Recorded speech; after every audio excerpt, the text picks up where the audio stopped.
Out to Flagler County, where there's a death investigation in Palm Coast. The chief deputy is about to speak. Let's go ahead and listen in. Flagler County Emergency Communications Center received a call requesting a welfare check, an adult female. The caller informed operators that a 20-year-old Ann Mae DiMaggillo had sent messages to the caller stating that she had secretly been pregnant and unexpectedly gave birth at home. The messages indicated that DiMaggillo's baby was born alive and crying, but that DiMaggillo had done something to the infant. When deputies arrived on scene, they met with DiMaggillo. She was a little hesitant to speak at first, and then she advised them that she had been pregnant and delivered the baby and led them to a shallow grave in the backyard. During the investigation and detectives conducting interviews, DiMaggillo told them that she had delivered a baby in the toilet. The child had been crying initially. She then had walked away and returned, and the child had stopped crying and moving. At that point, she hid the infant in a duffel bag in her closet and went about her normal daily routine. She went to her college, did a performance at a theater, and then returned back to the home. At that point, she determined that she needed to bury the child. This was at approximately 10 p.m. last night. At that point, she then buried the child in a shallow grave in the back. She is currently detained and will be charged with aggravated manslaughter of a child. The investigation is still ongoing with the medical examiner, interviews.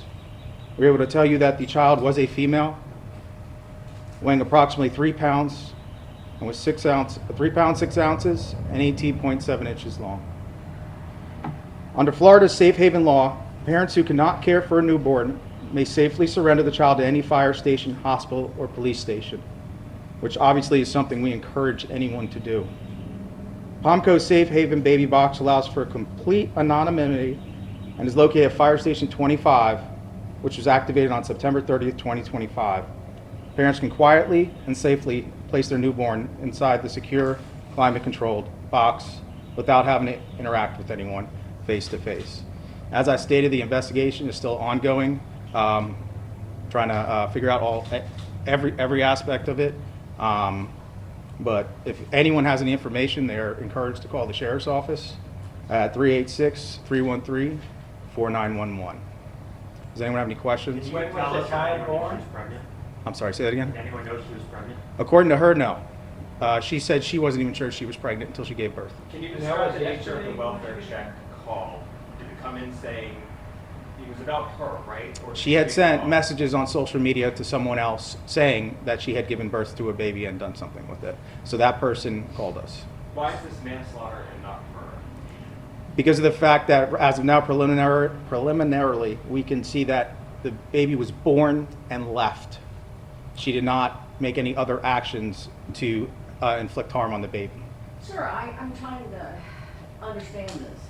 You're saying she didn't know she was pregnant? That's according to her, yes. Was the baby? I mean, if I can continue. And then, can you explain this again? That's her statement, that she was unaware she was pregnant, and she had been having some pains.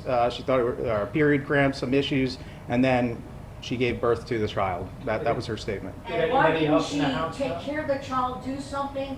Did she explain why she put the baby in the duffel bag? No.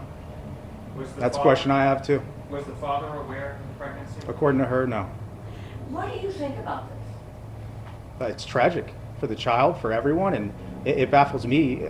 I could never imagine being able to do that. I'm right there with you. I don't understand a lot of the answers she had, but that is what she said has occurred, and that's where we're at with the investigation. Obviously, we're going to keep going, keep conducting interviews with everyone involved, and see if we can come up with more answers. But right now, all we have to go on is her statements. So the baby died as a result of the abandonment? That is what it appears, yes. Was it premature or was it full? I can't tell you if it was premature or how far along she was, but I can give you the weight was 3 pounds 6 ounces, 18.7 inches long. And you said classes. Was she a college student, high school student? It appears, yes, at one of the local colleges. Oh, a college student. ESC? When you said she went to college, I believe it was Daytona State College. and who was in the house? Who else was in the house? Only her mother. The father is at sea? I'm unaware of where the father is, but we still need to actually speak to him, so I don't want to go too in detail with that. Does the baby have a name? Does it give it a name? No.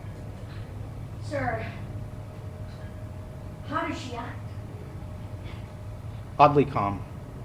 But I can't, everyone expresses grief and everything in their own way, so I can't say the reasoning, but I watched some of the interview, and I didn't see any remorse. You described it as a shallow grave. How deep is shallow, and is the baby going to get a proper burial after the investigation is conducted?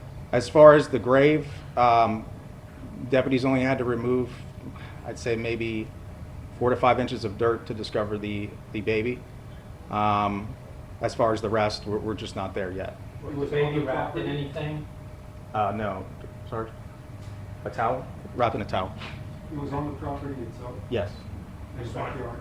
Behind a fenced-in area in the backyard to the side of the house. I just want to clarify the welfare check that was prompted by a call from a friend. The person she messaged saying she had given birth to a baby, and Would you characterize that person as a friend of hers? we still need to speak to them, so I just don't want to go too into depth with that. And that was a friend who called and for the welfare check. Correct. The mother, can you tell us what she was doing, her role?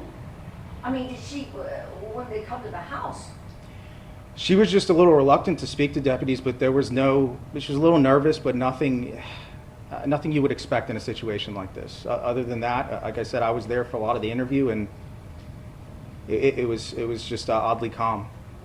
We understand this may have been a relative's house. Was there anyone else in the house with her yesterday, today? I believe I already answered that. It was only mom in the house today. Do you believe anyone else might be implicated after the fact? No, everything we have points to no one else having any knowledge that she was even pregnant. Can you say anything else about the cause of death? Was it? No, that's still a medical examiner still determining that. And I just want to be clear, the baby was born yesterday, I wasn't sure. According to her, the baby was born it was over 24 hours ago. Approximately 10 p.m. last night is when she returned home and buried the child. But in that time, where was the mother? When the Her? baby was left alive and she left, Mhm. where was the mother? Where, not her, the older, you know. We the still woman. need to finish our interview with her and see where her whereabouts were, but according to and the child was in a duffel bag in the closet, so she probably wouldn't even seen it, but I can't speak exactly where she was at this point. We still need, like I said, this is very active. There's still a lot of interviews, but we wanted to make sure we got the information out.